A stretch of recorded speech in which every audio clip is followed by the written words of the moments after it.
Hi everyone, welcome to Krishna's world. ఈరోజు recipe వచ్చేసి ఆవిరి జంతికలు.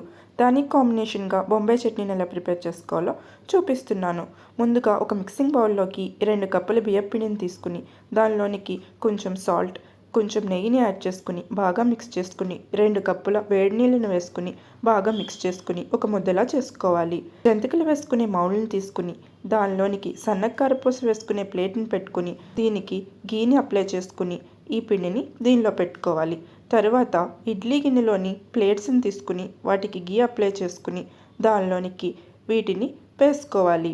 ఇలా అన్ని ప్లేట్స్లోనికి ఈ జంతికలను వేసుకోవాలి. ఇలా వీడియోలో చూపించిన విధంగా వేసుకుని ఈ ప్లేట్స్ అన్నిటిని ఇడ్లీ గిన్నెలో పెట్టుకోవాలి. స్టవ్ ఆన్ చేసుకుని కొంచెం వాటర్ పోసుకుని దానిలోనికి ప్లేట్స్ పెట్టుకుని మీడియం ఫ్లేమ్లో పెట్టుకుని ఒక 15 మినిట్స్ ఉడకనివ్వాలి. బొంబాయి చట్నీని ప్రిపేర్ చేసుకుందాం. స్టవ్ ఆన్ చేసుకుని ప్యాన్ పెట్టుకుని 1 స్పూన్ ఆయిల్ యాడ్ చేసుకుని పోపు దినుసులను యాడ్ చేసుకోవాలి.